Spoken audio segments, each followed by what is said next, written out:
नमस्कार दोस्तों, मैं हूं अनूप श्रीवास्तव और आप देख रहे हैं मेरा चैनल। दोस्तों, इंडिया गठबंधन के लिए दो खबरें हैं, एक अच्छी और एक बुरी।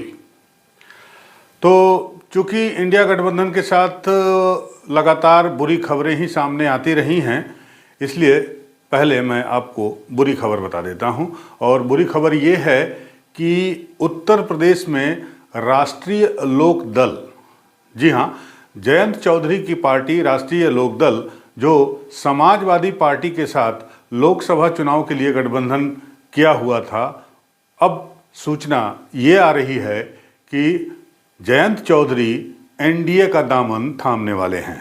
डील 5 सीटों के लिए हुई है, 4 लोकसभा की और 1 राज्यसभा की। जी हाँ, सोशल मीडिया पर ये चर्चाएं काफ़ी तेज चल रही थी कल से ही, और आज के अखबारों में भी ये खबरें हैं। हालांकि इसकी पुष्टि अभी तक किसी ने नहीं की है, लेकिन माना यह जा रहा है कि बीजेपी ने उन्हें 4 सीटें ऑफर की हैं, कैराना, मुजफ्फरनगर, मथुरा और बिजनौर की। जी हाँ, और 1 राज्यसभा की सीट भी उनको मिलेगी। और इस तरह से इंडिया गठबंधन के लिए जो उनका एक सहयोगी दल उत्तर प्रदेश में था, राष्ट्रीय लोक दल, जो समाजवादी पार्टी के साथ था एक्चुअली, लेकिन अब जो है उसके बीजेपी या यूँ कहें एनडीए में जाने की सूचना मिल रही है। मैं एक बार फिर कहता हूं कि अभी तक इसका कंफर्मेशन किसी भी तरफ से नहीं हुआ है, ना ही बीजेपी की तरफ से और ना ही आरएलडी की तरफ से। तो क्या होता है ये अगले 48 घंटों में क्लियर हो जाएगा, या हो सकता है कि ये वीडियो जब आप देख रहे हो तब तक क्लियर हो चुका होगा। तो ये एक सेटबैक है इंडिया गठबंधन के लिए, या यूं कहें समाजवादी पार्टी के लिए, उस समाजवादी पार्टी के लिए जिसके मुखिया अखिलेश यादव ने आरएलडी को खुद 7 सीटें ऑफर की थी इस लोकसभा चुनाव 2024 के लिए।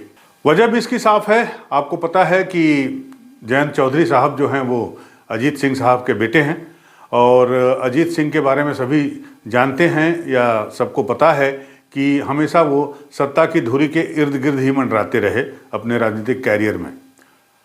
सत्ता उनके लिए हमेशा से बेहद महत्वपूर्ण रही, और अब जो हालात दिख रहे हैं उसे देखते हुए ऐसा लग रहा है कि जयंत चौधरी को भी इस बात का एहसास होने लगा है कि इंडिया गठबंधन फिलहाल इस बार लोकसभा चुनाव में सत्ता में आती हुई नहीं दिखाई दे रही है।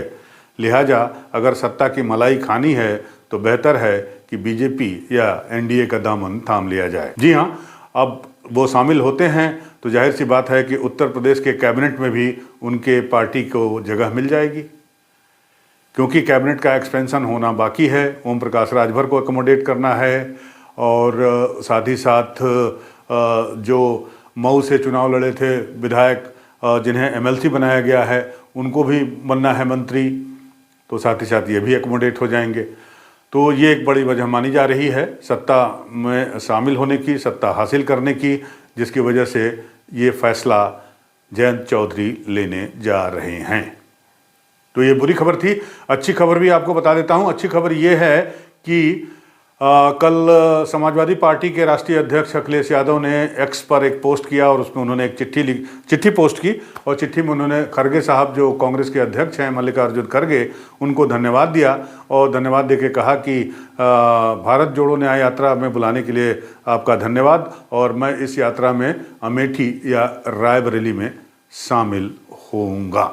तो ये एक अच्छी खबर है, क्योंकि इंडिया गठबंधन या यूँ कहें कि कांग्रेस की जो भारत जोड़ो न्याय यात्रा है, वो जब से शुरू हुई है तब से ये अटकलें लगाई जा रही थी कि इंडिया गठबंधन के जो सहयोगी दल है वो उस न्याय यात्रा में शामिल होते हैं या नहीं, उनके साथ पब्लिक रैली होती है कि नहीं, पब्लिक मीटिंग होती है कि नहीं। इसकी बात चर्चा पहले हो रही थी जब ये यात्रा शुरू हो रही थी, लेकिन ऐसा नहीं हुआ। बंगाल में आई ममता बनर्जी उसमें शामिल नहीं हुई, और जब बिहार में आए राहुल गांधी अपनी भारत जोड़ो न्याय यात्रा को लेकर, तो नीतीश कुमार उसमें शामिल नहीं हुए। बाद में वो एनडीए में शामिल हो गए, और कांग्रेस यानी राहुल गांधी को अकेले ही यात्रा करनी पड़ी, बिहार की भी और बंगाल की भी।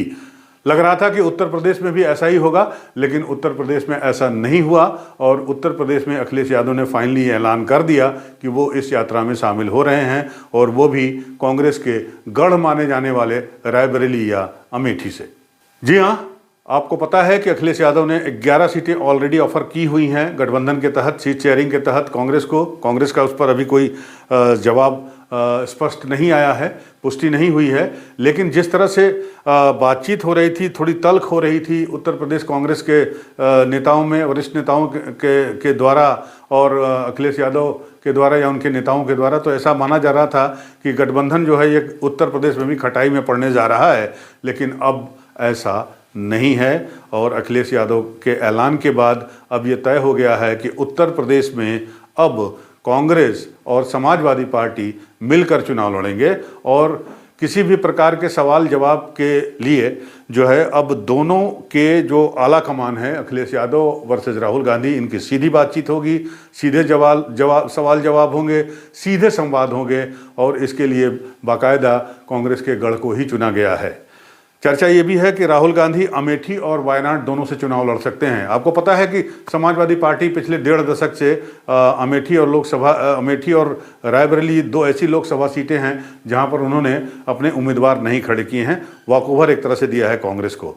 तो अब उम्मीद की जा रही है कि जो सीट शेयरिंग को लेकर संशय की स्थिति बनी हुई थी वो अब क्लियर हो जाएगी और संभवतः इंडिया गठबंधन की जो पहली पब्लिक रैली होगी, जो ज्वाइंट रैली होगी गठबंधन के सहयोगी दलों के साथ जो रैली होगी, वो अब उत्तर प्रदेश में होगी या होने जा रही है। और जाहिर सी बात है कि वो सिचुएशन काफ़ी इंटरेस्टिंग होगी। ये देखना बड़ा दिलचस्प होगा कि अमेठी या रायबरेली जहाँ भी अखिलेश यादव राहुल गांधी की भारत जोड़ो न्याय यात्रा को ज्वाइन करते हैं तो दोनों मिलकर एक मंच से जनता को क्या मैसेज देते हैं। तो इंतजार रहेगा। आपको पता है कि राहुल गांधी की भारत जोड़ो न्याय यात्रा 13 फरवरी को संभवतः चंदौली के रास्ते यूपी में प्रवेश कर रही है। उत्तर प्रदेश के 20 जिलों से गुजरेगी। चंदौली के बाद वो बनारस आएगी, बनारस के बाद जो है वो सुल्तानपुर और यहाँ रायबरेली और अमेठी होते हुए लखनऊ आएगी। और अमेठी या रायबरेली जहाँ भी अखिलेश यादव उनसे हाथ मिलाते हैं राहुल गांधी से, वो दृश्य बड़ा दिलचस्प होगा और मंच पर दोनों एक साथ काफ़ी लंबे समय के बाद फिर खड़े होंगे। एक बार क्या मैसेज देते हैं गठबंधन की तरफ से यूपी के वोटरों को, जो वोटर माना जा रहा है कि राम मंदिर के उद्घाटन के बाद से पूरी तरह से बीजेपी की ओर इंक्लाइंड हो चुके हैं, उन वोटरों को अपनी तरफ खींचने के लिए ये दोनों नेता जो दोनों युवा हैं और क्या अपील करते हैं, ये देखना बड़ा दिलचस्प होगा। हमें भी इंतज़ार है, आप भी इंतज़ार करिए और बने रहिए हमारे साथ। अगर आपको हमारा ये वीडियो पसंद आया हो तो हमारे इस चैनल को लाइक करना, सब्सक्राइब करना बिल्कुल मत भूलिएगा। धन्यवाद, नमस्कार।